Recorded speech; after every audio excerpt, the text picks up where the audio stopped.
जय जगन्नाथ जय माँ मंगला स्वागत करुच्ची आपण को आम निजर यूट्यूब चैनल संस्कृति और संवाद को दर्शक बंधु जहाँ आपण मैंने जानीपे टाइटल रु आज आम बाहरीचे माँ उग्रतारांकर दर्शन पाई कौन रही माँ किंबदंती माँ विग्रह आदि स्वरूप कौन पर्यटन स्थली भाव में पिकनिक स्पॉट भाव में और बनभोजी केमिति रही ए स्थानटी तथा यह उत्कलय इतिहास ऐतिह्य संस्कृति विषय रे कौन कहे जानिबा एही भिडियो रे।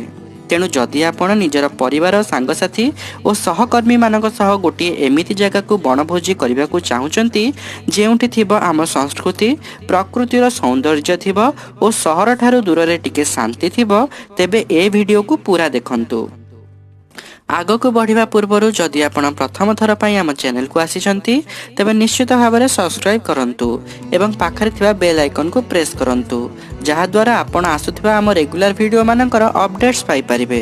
आमर एही चैनल रे आमे अपडेट करिथाउ विभिन्न वीडियो आमर धर्म संस्कृति परंपरा और ऐतिह्य को नहीं एवं सृष्टि करिथाउ गोटे धर्मीय चेतना सेही चेतना रे उद्बुद्ध हेबा पई निश्चित भावे आम सह जोड़ी हुअन्तु। आमे जाउछे माँ उग्रतारांकर दर्शन पाई तेबे आरंभरू माँकर स्तुति करी आसंतु आमर यात्रा आरंभ करिबा। आपण माने मध्य एही वीडियो जरिया रे माँकर कथा को श्रवण करंतु मोर प्रत्येक शब्द को अनुभव करी माँकर दर्शन करी कृपा लाभ करिबा हुअन्तु। ओम मातर्नील सरस्वती प्रणमतां सौभ्यज्ञ संपद प्रदे प्रत्यालीढ़ पदस्थिते सवहृदि स्मेराननाम्भोरुहे फुल्लेन्दी वरलोचन त्रयजुते कर्तिं कपोलोत्पले खड्गञ्चादधति त्वमेव शरणं त्वमीश्वरीम् आश्रयेत्। हे माँ नील सरस्वती तुमको प्रकृष्ट भाव में नमस्कार करुथिबा भक्त मानंकु तुमे संपत्ति प्रदान करिथाओ। तुमे सबरूपी शिवंक बक्ष देश बाम भाग प्रसारण और दक्षिण भाग संकोचन करी प्रत्यालीढ़ अवस्था ठिया होइछ। तुमर मुखपद्म स्मितहास्य शोभा पाउछि। तुमर नेत्रत्रय प्रस्फुटित नीलकमल परी कटारी नरकपाल पद्म और खड्ग धारण करिथिबा ईश्वरी तुमे ही मोर शरण। एहीपरि स्तुति करी आमे मध्य आरंभ करि सारिछु आमर यात्रा को। माँ उग्रतारांकर मंदिर ओडिशार खोर्धा जिला अंतर्गत टांगी ब्लॉक रे एनएच बा नेशनल हाईवे जातीय राजपथ ठारू 3 किलोमीटर भितरे भूषणपुर गाँव में अवस्थित। यह राज्यर राजधानी भुवनेश्वर ठारू 55 किलोमीटर और बालुगाँ ठारू 35 किलोमीटर दूर। विशेषकर आपण जदि निज कार किंबा बाइक रे जाती तेबे सुरुखुरे माँकर दर्शन करें। बस रे जीवा पई चाहूतिले जो बस गुड़िक नयागढ़ किंबा ब्रह्मपुर आड़ को जाउथिबो सेही बस रे गले माँकर तोरण पाखरे आपण ओल्हाई भितर को जाई माँ को दर्शन करि परिबे। आपण मध्य देखि पारुथिबे रास्ता गुड़िक बहुत चौड़ा और सुविधाजनक करा जायछि तेणु गाड़ी रे जीवारे कोनोसी मध्य असुविधा नाही। मेघमुक्त सुनील अंबर पुष मासर आकाश आकाश नुहे तो सते जेपरी नीलामयर से हेउची बेश। एपटे माटी पानी पवन रे मह मह महाभावर बास्ना पहाड़ माने धाड़ी बांधी ठिया होइछंती मुंड टेकी अबा आकाश को सुनाउछंती माटीर गप। सुना रंगर खरा विषयी होई पड़िछि रास्ता सारा चढ़ई माने उड़ुछंती मन गहन रे सते जेपरी उड़ी बुले असरंती भावना सेई करुणामयीर इंगित रे आज आमे तारी पीठ अभिमुखे। वर्तमान आमे पहुंची जाइछु माँ को तोरण पाखरे। उपरे जलुथिबा चिता उपरे सबरूपी शिवंक उपरे कईंची खड्ग नीलपद्म और पानपात्र धरी नागमानक द्वारा सुशोभिता माँ उग्रतारा स्वयं ठिया होइछंती। महान तंत्रपीठर एहीपरि स्वागत देखिले सतरे मने मने आसे जे आमे निर्भय रे समर्पित होई जिबा माँ को पाद पद्मरे। माँ अछंती आमको रक्षा करिया पई उग्र विपदरु तेणु माँ हेउचंती उग्रतारा। एपरी दर्शन करी आमे भितर को बढ़िलु। पार्किंग चपल थुआ और गोड़ हाथ धुआ सबुतिर सुव्यवस्था मध्य भितर करा जायछि। वर्तमान आमे पहुंचीचु भोग दुकान रे। यद्यपि देवी ही समस्त जगतर समस्त वस्तु ताकू अबा किए कौन देव तथापि निर्बोध बालकर मन नहीं आमे गलु माँकर पूजार्चना पाई फूल भोग दीप आदि नेबाकू। विशेषकर माँकर नाली मंदार टिके बेसी प्रिय। भोगरे चूड़ा घसा माँकर प्रिय बोली पूजक मानक ठारू शुणिलु। एठारे चूड़ा घसा पाई समस्त सामग्री मध्य मिले। चूड़ा गुड़ घी मसला सबु सुलभ मूल्य रे एठारे मिली थाए। माँकर ए सबु फोटो जहाँ आपण स्क्रीन उपर देखि पारुचंती एगुड़िकर लामिनेशन बहुत भल होईची। माने पानी रे मध्य यह शीघ्र नष्ट हेबो नहीं। आपण चाहिले एठारू किणी पीठरे पूजा कराई परे घर को नहीं नित्य पूजा करि परिबे। माँकर चूड़ी साड़ी शंखा मुआ सबु भोग जेतिक रहिची सबु मध्य एही दुकान मानकरे मिली जाउची।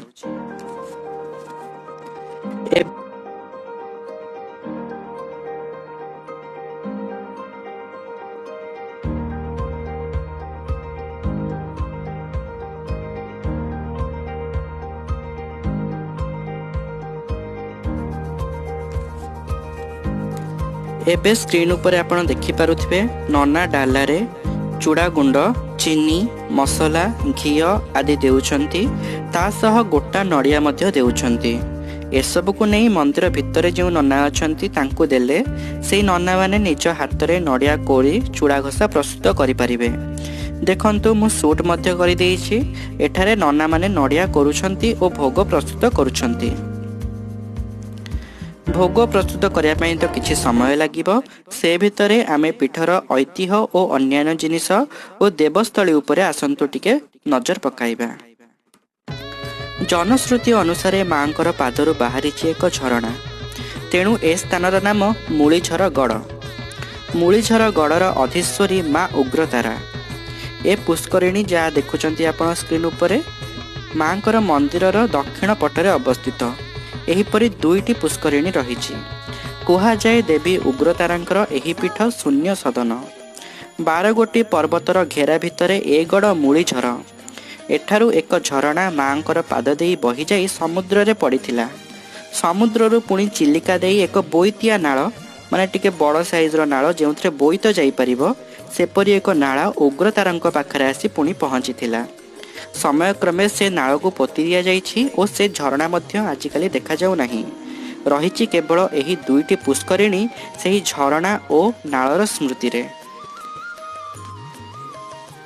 आमे आसिला बेले हातिया पहाड़ और चंपुआ पहाड़ मध्य रे एनएच बा नेशनल हाईवे रे आसी एही उग्रतारा पीठ रे पहुंचीथिलु।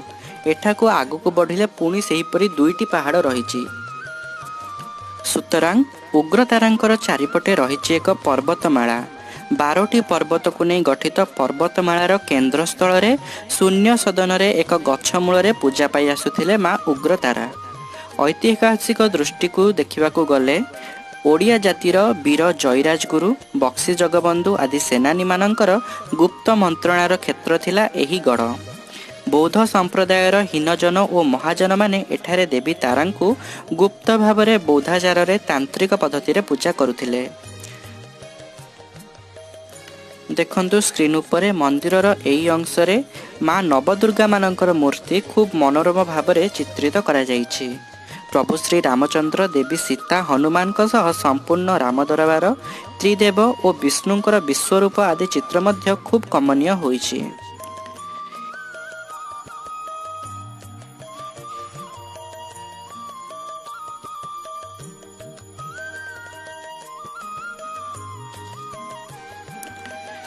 एठारे देखंतु नाली चूड़ी और शंखा श्रद्धालु माने बांधिचंती एही पणस गछरे। यह निश्चित भावे भक्त मानकर आस्था और विश्वासर प्रतीक। मंदिरर कारुकार्य खूब सुंदर। उपरे माँ दशभुजा दुर्गा और दुई पार्श्व गणेश और कार्तिक। एठारे नाली मंदार नील कई गेंडू आदि फूल मानकरे माँ को पाई सुंदर हार मान गुंथा जाउची। उपरे कांथ उपरे 10 महाविद्या माँ मानकर मूर्ति मध्य शोभनीय अटे।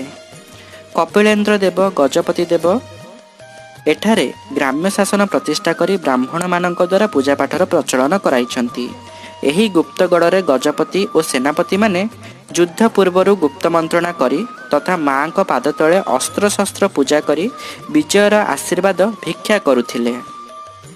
एही गढ़टी 36 गोटी गढ़ मध्य सारगढ़ ବା ଶ୍ରେଷ୍ଠଗଡ଼ ଥିଲା।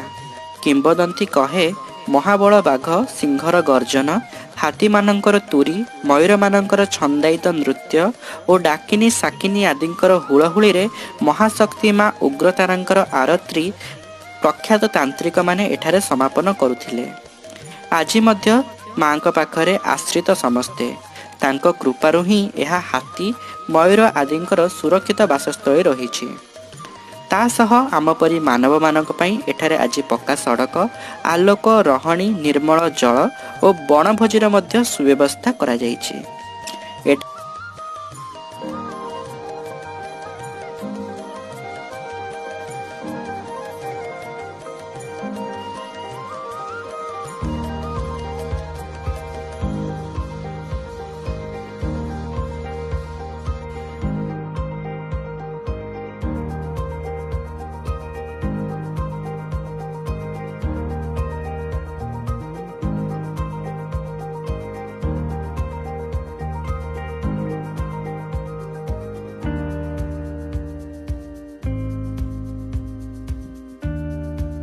ଦେଖନ୍ତୁ ମାଙ୍କର ଯଜ୍ଞ କୁଣ୍ଡ।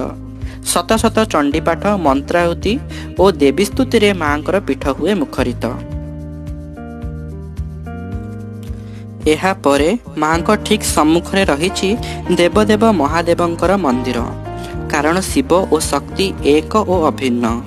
ମା ତାରାଙ୍କର ସ୍ୱାମୀ ହେଉଛନ୍ତି ତାରକେଶ୍ୱର ମହାଦେବ ଓ ଭୈରବ ହେଉଛନ୍ତି ଅକ୍ଷୋଭ ଭୈରବ। ଭୈରବଙ୍କ ବ୍ୟତିରେକ ଭୈରବୀ କେଉଁଠାରେ ମଧ୍ୟ ରହିପାରନ୍ତି ନାହିଁ। ତେଣୁ ସମସ୍ତ ଜଗତର ସ୍ୱାମୀ ପ୍ରଭୁ ମହାଦେବ ଏଠାରେ ମଧ୍ୟ ମା ଉଗ୍ରତାରାଙ୍କ ପାଖରେ ରହି ଲୀଳା କରୁଛନ୍ତି ଓ ଦର୍ଶନ ଦେଇ ଅଗଣିତ ପାପୀ ତାପୀମାନଙ୍କୁ ତରୁଛନ୍ତି। ସେ ଜଗତର ପିତା ଭୋଳାନାଥଙ୍କୁ ଆମର ମଧ୍ୟ କୋଟି କୋଟି ନମନ। ଚାମ୍ପେୟ ଗୌରାର୍ଦ୍ଧ ଶରୀରିକାୟେ କର୍ପୂର ଗୌରାର୍ଦ୍ଧ ଶରୀରକାୟ ଧମ୍ମିଲ୍ଲକାୟେ ଚ ଜଟାଧରାୟ ନମଃ ଶିବାୟେ ଚ ନମଃ ଶିବାୟ ନମଃ ଶିବାୟେ ଚ ନମଃ ଶିବାୟ ନମଃ ଶିବାୟେ ଚ ନମଃ ଶିବାୟ। ଏବେ ଆସନ୍ତୁ ଯିବା ମାଙ୍କର ମୁଖ୍ୟ ମନ୍ଦିର ଆଡ଼କୁ। ଦେଖନ୍ତୁ ମାଙ୍କର ମୁଖ୍ୟ ମନ୍ଦିରର ପ୍ରବେଶ ଦ୍ୱାର।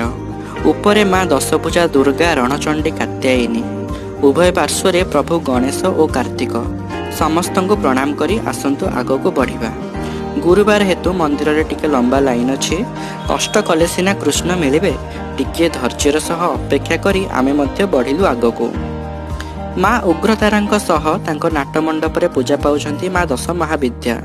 ପ୍ରଥମ ମହାବିଦ୍ୟା ଦେବୀ କାଳୀ, ଦ୍ୱିତୀୟରେ ତାରା, ତୃତୀୟରେ ଷୋଡ଼ଶୀ ଓ ତାପରେ ଭୁବନେଶ୍ୱରୀ, ଭୈରବୀ, ଛିନ୍ନମସ୍ତା, ଧୂମାବତୀ, ବଗାଳାମୁଖୀ, ମାତଙ୍ଗୀ ଓ ସର୍ବସିଦ୍ଧା ମା କମଳାଙ୍କର କମନୀୟ ମୂର୍ତ୍ତିମାନ ସମ୍ପୂର୍ଣ୍ଣ ଶାକ୍ତାଚାର ଓ ତାନ୍ତ୍ରିକ ବିଧିରେ ପ୍ରାଣ ପ୍ରତିଷ୍ଠିତା ଓ ପୂଜିତା। ଭିତରେ ଗର୍ଭଗୃହରେ ସିଂହାସନ ଉପରେ ମା ଉଗ୍ରତାରାଙ୍କର ମୂର୍ତ୍ତି। ଆସନ୍ତୁ ଧ୍ୟାନ ଶ୍ଲୋକ ସହ ମାଙ୍କର ଧ୍ୟାନ କରିବା। ଓମ୍ ଅଥ ଧ୍ୟାନମ୍ ଧ୍ୟାୟେତ୍ କୋଟି ଦିବାକର ଦ୍ୟୁତିନିଭାಂ ବାଳେନ୍ଦୁୟୁଗଶେଖରାಂ ରକ୍ତାଙ୍ଗୀಂ ରସନାಂ ସୁରକ୍ତବସନାಂ ପୂର୍ଣ୍ଣେନ୍ଦୁବିମ୍ବାନନାಂ ପାଶଂ କର୍ତ୍ତୁଂ ମହାଙ୍କୁଶାଦିଦତିಂ ଦୋଭିଞ୍ଚ ତୁର୍ଭିୟୁତାಂ ନାନାଭୂଷଣଭୂଷିତାಂ ଭଗବତୀಂ ତାରାଂ ଜଗତତାରିଣୀମ୍।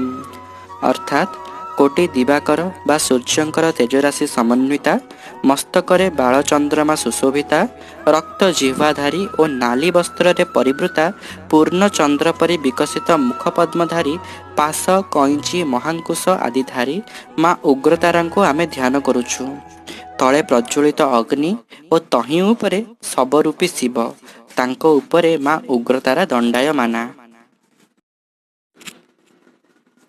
ପ୍ରତ୍ୟାଲୀଢ଼ ପଦାର୍ପିତାଙ୍ଘ୍ରିସ ବହୃଦୋର୍ଘୋର ଅଟ୍ଟହାସ ପରା ଖଡ୍ଗେନ୍ଦୀବର କର୍ତ୍ରିକର୍ପର ଭୁଜା ହୁଙ୍କାର ବୀଜୋଦ୍ଭବା ଖର୍ವಾನೀಲ ವಿಶಾಲ ಪಿಂಗಲ ಜಟಾ ಜುಟೈಕನಾಗೈರ್ಯುತಾ ಜಾಡ್ಯಂ ನಾಸ್ಯ ಕಪಾಲಕೆ ತ್ರಿಜಗತಾಂ ಹಂತ್ಯುಂ ଉଗ୍ରତାରା ସ୍ୱୟଂ। ଅର୍ଥାତ୍ ପ୍ରତ୍ୟାଲୀଢ଼ ଅବସ୍ଥାରେ ଅଟ୍ଟହାସ କରୁଥିବା, ହାତରେ ଜ୍ଞାନ ଖଡ୍ଗ, କଇଁଚି, ଖର୍ପର ଓ ନୀଳପଦ୍ମ ଧାରଣ କରିଥିବା, ହୁଙ୍କାର ବୀଜରୁ ସମୁଦ୍ଭବା, ଖରୁଆ ବା ଅଳ୍ପ ଉଚ୍ଚତା ଯୁକ୍ତା, ବୃହତ୍ ରୁଦର ବିଶିଷ୍ଟା, ନୀଳ ବିଶାଳ ପିଙ୍ଗଳ ବା ତାମ୍ର ବର୍ଣ୍ଣର ଜଟା ଥିବା, ନାଗମାନଙ୍କ ଦ୍ୱାରା ଆଭୂଷିତ ହୋଇଥିବା, ସମସ୍ତ ଜଗତର ଜଡ଼ତାକୁ ନାଶ କରୁଥିବା ଏହି ଦେବୀ ସ୍ୱୟଂ ଉଗ୍ରତାରା। ମା ଆଦିପରାଶକ୍ତିଙ୍କର ଦ୍ୱିତୀୟ ସ୍ୱରୂପ ବା ଦ୍ୱିତୀୟ ମହାବିଦ୍ୟା ହେଉଛନ୍ତି ମା ତାରା। ଯେତେବେଳେ ଶୂନ୍ୟକାଳ ଥାଏ ଏବଂ ସମସ୍ତ ଆଡ଼େ କେବଳ ଅନ୍ଧକାର ପରିବ୍ୟାପ୍ତ ଥାଏ, ସେତେବେଳେ ଜଗଜ୍ଜନନୀ ନିଜକୁ କାଳୀ ରୂପରେ ଅଭିହିତ କରାନ୍ତି। ସେହି ଅନ୍ଧକାରରୁ ଯେତେବେଳେ ସେ ଜ୍ଞାନ ଲୋକର ପରିବେଷଣ କରନ୍ତି, ସେତେବେଳେ ସେ ତାରା ରୂପରେ ବିଖ୍ୟାତା ହୁଅନ୍ତି। ପୁଣି ଯେତେବେଳେ ସୃଷ୍ଟି କ୍ରମର ଆରମ୍ଭ କରନ୍ତି, ସେତେବେଳେ ସେ ସମସ୍ତ ଜଗତର ଈଶ୍ୱରୀ ଲଳିତା ମହା ତ୍ରିପୁରା ସୁନ୍ଦରୀ ରୂପରେ ଉଦ୍ଭାସିତା ହୁଅନ୍ତି। ପୁନର୍ବାର ପାଳନ କ୍ରମରେ ସେ ମହାଶକ୍ତି ଭୁବନେଶ୍ୱରୀ ରୂପରେ ଉଦ୍ଭାସିତା ହୁଅନ୍ତି। ଜ୍ଞାନ ପ୍ରଦାୟିନୀ ଅବସ୍ଥାରେ ସେ ମହାଭୈରବୀ ରୂପ ଧାରଣ କରିଥାନ୍ତି। ଏଣୁ ଏହିସବୁ ମହାବିଦ୍ୟାମାନଙ୍କ ମଧ୍ୟରେ କୌଣସି ଅନ୍ତର ନାହିଁ। ସେ ହିଁ ହେଉଛନ୍ତି କାଳୀ, ତାରା ଓ ତ୍ରିପୁରା ସୁନ୍ଦରୀ।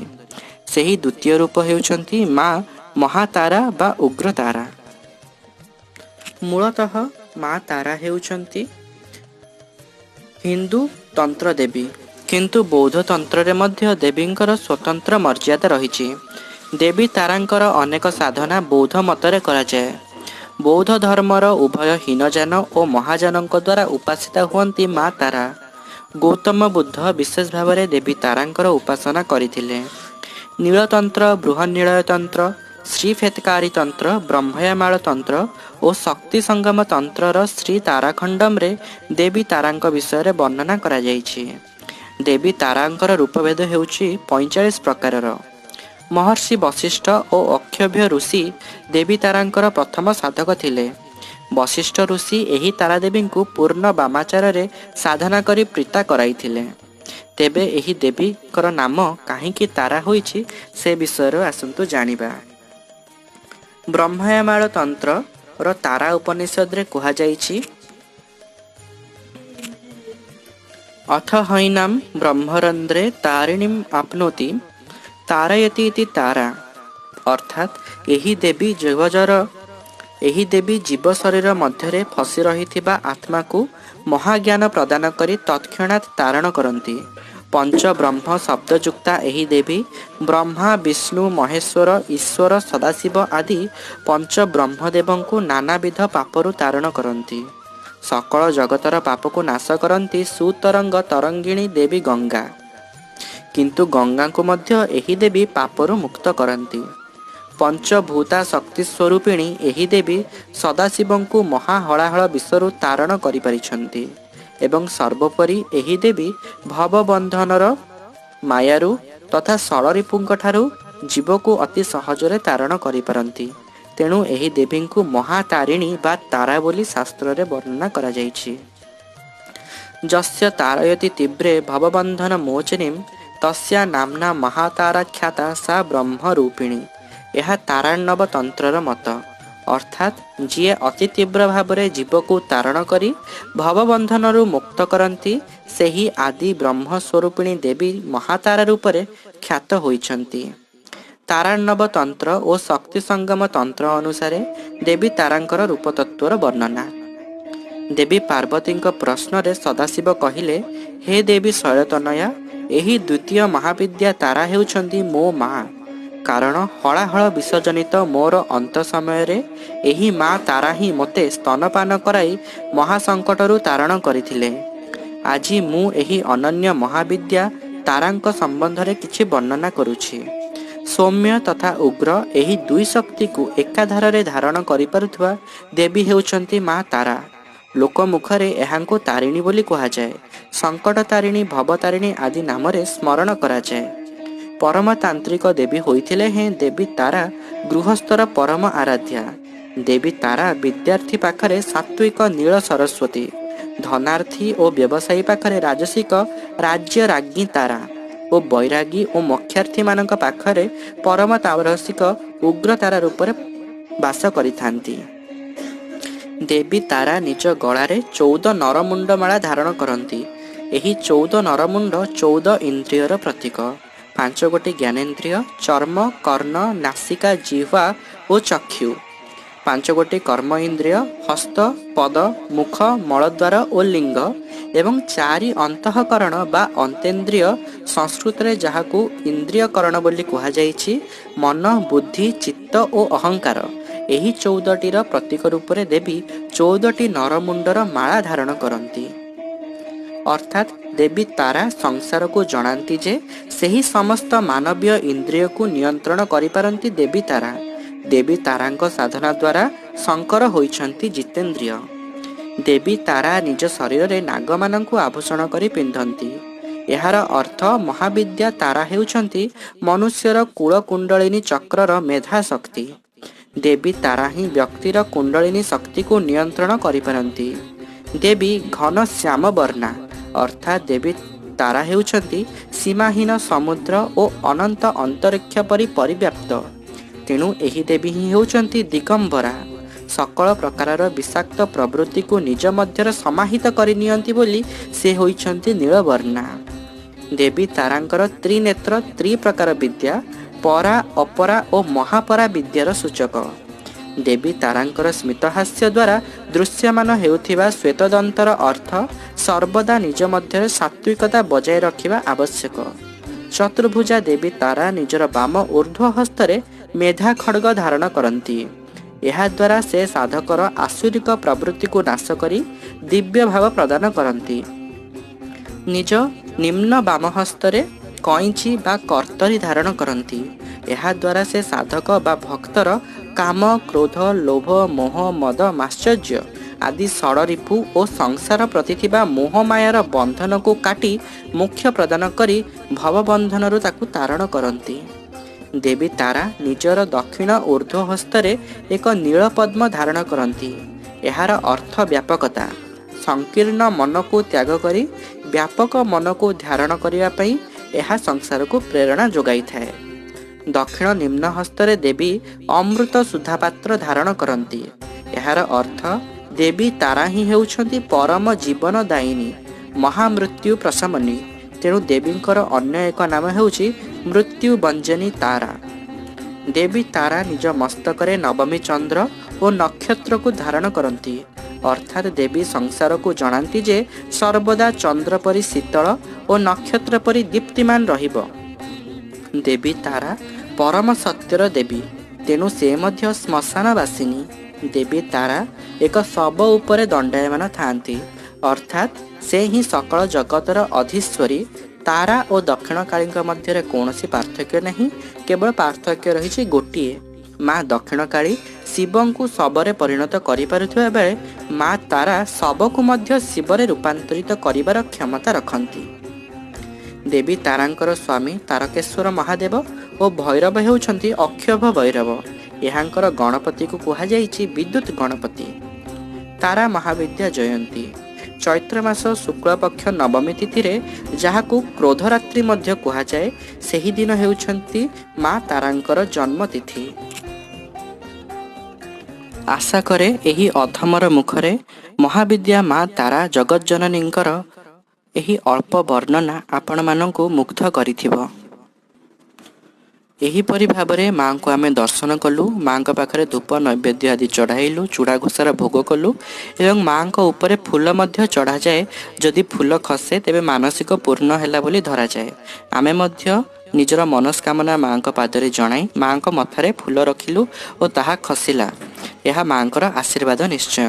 ସେହି ଫୁଲକୁ ନେଇ ଘରେ ପୂଜା କରିବାକୁ ପଡ଼ିବ। ଯେଉଁଦିନ ମନସ୍କାମନା ସମ୍ପୂର୍ଣ୍ଣ ରୂପେ ପୂର୍ଣ୍ଣ ହୋଇଯିବ, ସେଦିନ ପୁଣି ପୀଠକୁ ସେହି ଫୁଲକୁ ଆଣି ବିଶେଷ ପୂଜା କରାଯାଇଥାଏ।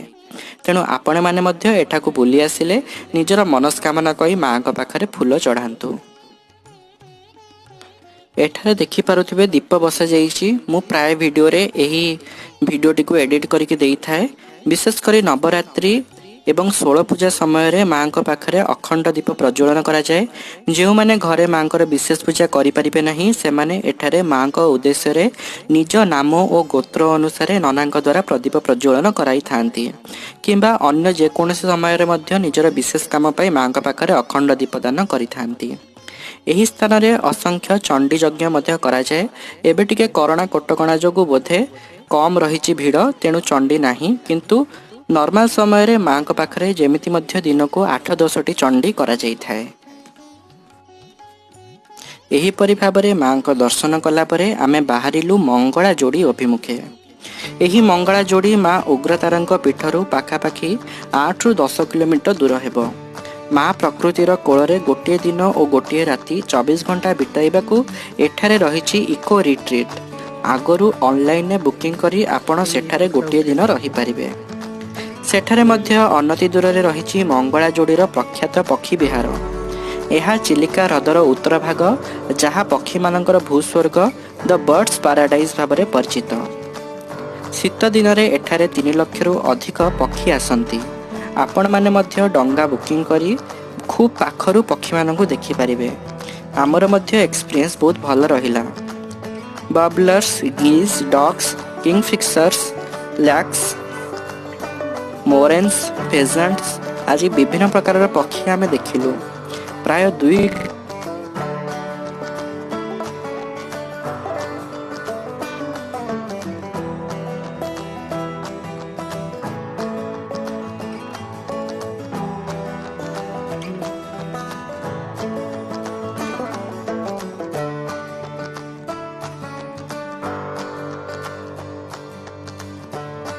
2 घंटार बोटिंग परे अस्तगामी सूर्यंक सह आमे फेरिलु घरकू।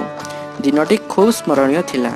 आपण माने मध्य एठाकू आसी बहुत भल भाबरे उपभोग करि परिबे प्रकृतिर एही नैसर्गिक सुषमा को एवं सतरे हृदयंगम करि परिबे उत्कल कमला बेलासा दीर्घिका मराळ मालिनी नीलांबु चिलिका। आशा करे भिडियोटी भल लगी लाइक करंतु और कमेंट लिखंतु जय माँ उग्रतारा और वंदे उत्कल जननी। निजर परिवार वर्ग सांगसाथी सह शेयर करंतु। आम मानंकु माँ उग्रतारा सहाय हुंतु और उत्कलर नैसर्गिक सुषमा विश्व महल ना करू। एही कामना सह मु रहुछि। जय जगन्नाथ, जय माँ दुर्गा।